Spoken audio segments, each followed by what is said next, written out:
네, 안녕하세요. 옥블로 신지훈 대표입니다. 저한테 찾아오시는 많은 분들이 나이가 들면서 점점 잘 안 보이는 것 같다 라고 설명하시는 분들이 또 계시고요. 그리고 콘택트 렌즈를 새로 교정을 했는데 예전만큼 선명하지 않은 것 같다, 또는 굴절 교정 수술을 하고 난 다음에 뭔가 침침하게 느껴지는 것 같고 깨끗하게 보인다는 느낌이 잘 들지 않는다, 또 안지라는 앓고 난 이후부터 내가 보는 것들이 정말 조금 선명도가 떨어지는 건지 보는 게 조금 어려워진 건지 모르겠는데 만족스럽지 못하게 보이는 것 같다, 이런 증상들을 가지고 저한테 방문하시는 경우들이 꽤 많습니다. 이렇게 느껴지는 것들은 왜 그럴까요? 이런 시력표 숫자만으로 설명하기 어려운 시력의 질에 대한 측면에 대해서 오늘 이야기 나눠보도록 하겠습니다. 오늘의 주제는 대비감도와 공간주파수라는 측면입니다. 실제로 우리가 시력표를 통해서 확인하는 것들은 고대비 환경에서 정적으로 체크를 하는 겁니다. 일반적으로 이런 검사들은 우리가 눈에 문제가 없다면 사실 이 검사만으로도 충분한 필터링이 가능합니다. 그렇지만 우리가 대비감도와 공간주파수를 이해해야 되는 이유는 그럼에도 불구하고 불편 증상을 가지고 있는 사람들을 조금 더 도와줄 수 있는 측면으로 이해하기 위해서입니다. 그럼 첫 번째, 공간주파수가 무엇인지부터 설명을 좀 드리도록 하겠습니다. 이게 공간주파수라고 하니까 굉장히 어렵게 느끼실 수 있을 것 같은데 제가 사진을 몇 가지 보여드리도록 하겠습니다. 저주파, 중주파, 고주파, 이렇게 세 가지의 주파수를 보여드린 건데요. 저주파 같은 경우에는 큰 폭을 가지고 있기 때문에 큰 덩어리들을 구분하는 겁니다. 그래서 보통은 우리가 간체에서 그런 역할들을 주로 하게 되는데요. 형태나 윤곽, 그리고 움직임 같은 정보들을 이야기합니다.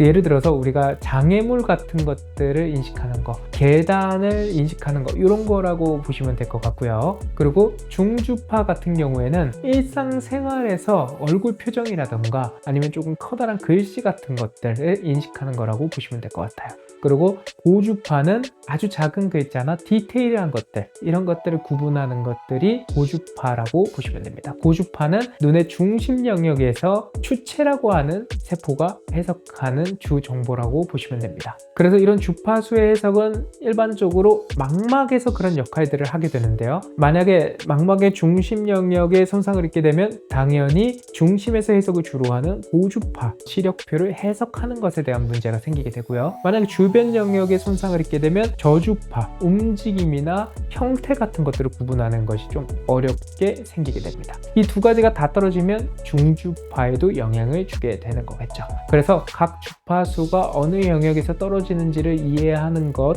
역시도 눈의 불편 증상을 도와주는데 충분히 도움이 될 수 있습니다.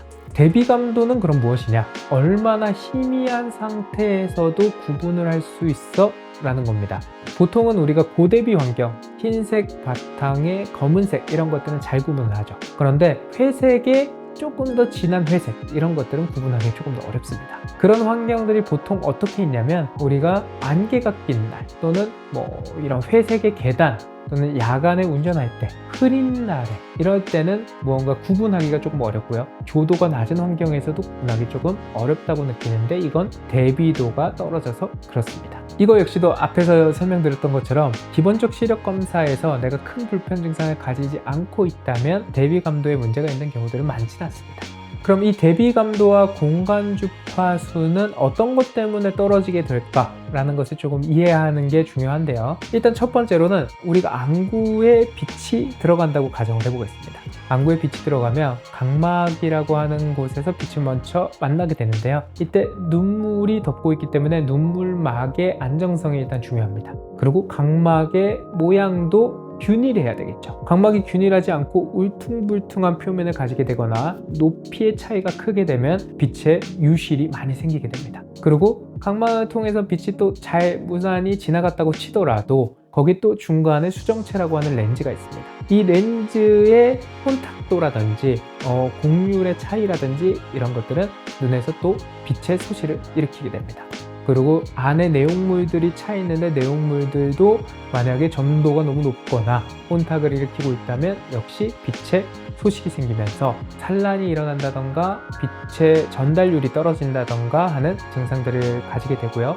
그런 걸 통해서 수차 같은 것들을 더 많이 느끼게 되면서 그런 수차라는 불순물들이 대비감도나 공간 주파수를 해석하는 데 영향을 주게 됩니다. 또 두 번째는 망막에 들어가는 정보를 얼마만큼 망막이 잘 해석할 수 있는가인데, 망막에 문제가 생긴 경우에는 당연히 이 정보를 해석하는 게 어려움이 생기겠죠. 그래서 망막은 보통 가장 주 역할을 하는 것 중에서 아까 고저주파, 중주파를 해석하는 것도 사용이 되지만 대비도를 만드는 것도 사용을 하게 됩니다. 이 주 역할 중에서 조금 더 강한 정보들은 강하게, 약한 정보들은 약하게 해서 그 격차를 만들어내는 역할들을 하게 되고요. 거기서 억제시킬 건 억제시키고 흥분시킬 건 흥분시키는 역할들을 하게 되는 거죠.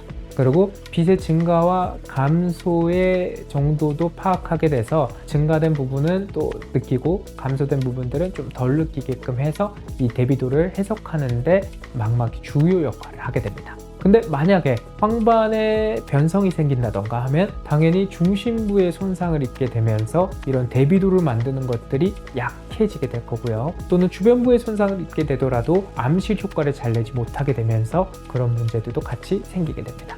결국 망막은 어떤 경계를 만드는 역할을 하는 건데, 그 경계를 만드는 것이 조금 모호해지면서 대비도를 구분하는 게 어려워지게 되는 거죠. 마지막으로 대비도와 공간 주파수를 잘 해석하지 못하는 것은 세 번째, 처리하는 것에 대한 문제입니다. 이건 브레인에 대한 문제인데요. 보통은 뇌가 어떤 정보가 들어왔을 때 해석하지 않는 약시라던가 아니면 사시 또는 양눈을 모아서 유지하는 것에 문제를 가지고 있거나 벌리는 것에 문제를 가지고 있는 양안시의 문제로 인해서 처리에 대한 문제를 가지게 됩니다. 그래서 눈을 통해서 들어온 정보를 뇌가 얼만큼 증폭시킬 건 증폭시키고 감소시킬 건 감소시켜서 잘 해석할 수 있느냐도 굉장히 중요한 포인트이기 때문에 뇌의 해석 능력까지도 고려하게 됩니다. 그래서 이런 공간 주파수와 대비도와 관련된 불편 증상을 호소하는 것들을 문진에서 접하게 된다고 하면 여러 가지 테스트를 해보게 됩니다. 일반적인 시력 검사나 양안시 기능 테스트들을 했는데도 불구하고 불편 증상이 남는 경우에도 이런 부가적인 테스트들을 하게 됩니다. 그래서 적절하게 불편 증상들을 감소시킬 수 있는 지점들을 찾아보는 거죠. 첫 번째는 대비감도 테스트입니다. 이 대비감도 테스트는 주파수 영역에 따라서도 확인을 해볼 수가 있는데요. 앞에 이미지를 보게 되면 4가지의 주파수 환경에 오른쪽으로 갈수록 대비도가 떨어지게끔 설정을 해놨습니다. 그래서 각 주파수당 문제가 생기는지 아니면 전체 주파수에서 대비도가 다 떨어지는지를 확인하는 검사라고 보시면 됩니다. 그리고 두 번째로는 눈부심을 얼마만큼 느끼는가를 확인하는 검사입니다. 빛의 강도를 조정할 수 있는 검사이기 때문에 그 상태에서 색 렌즈를 대서 빛의 강도가 느껴지는 환경을 줄여줄 수 있는지도 같이 체크해 볼 수 있는 검사입니다.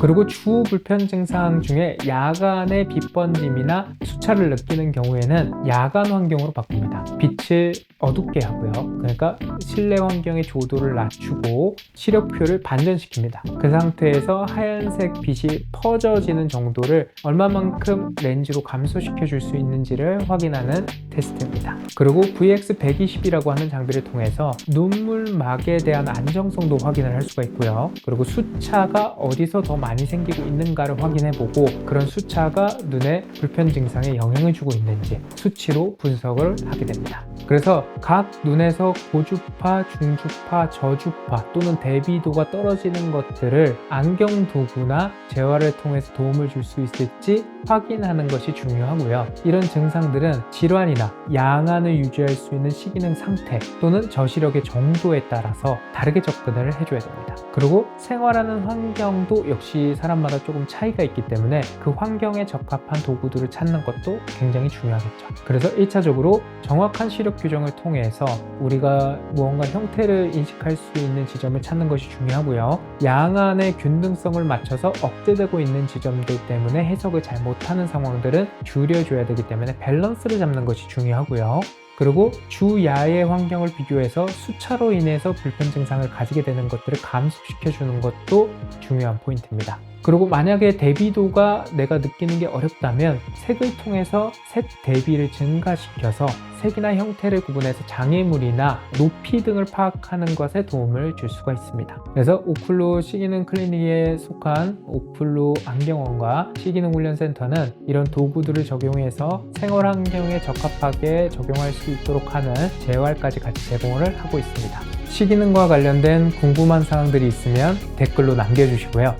매주 시기능과 관련된 영상을 올려드릴 테니 구독과 좋아요, 알람 설정을 부탁드립니다. 눈으로 보는 모든 순간이 편안해지도록 오클루가 함께 하겠습니다. 감사합니다. 신지훈이었습니다.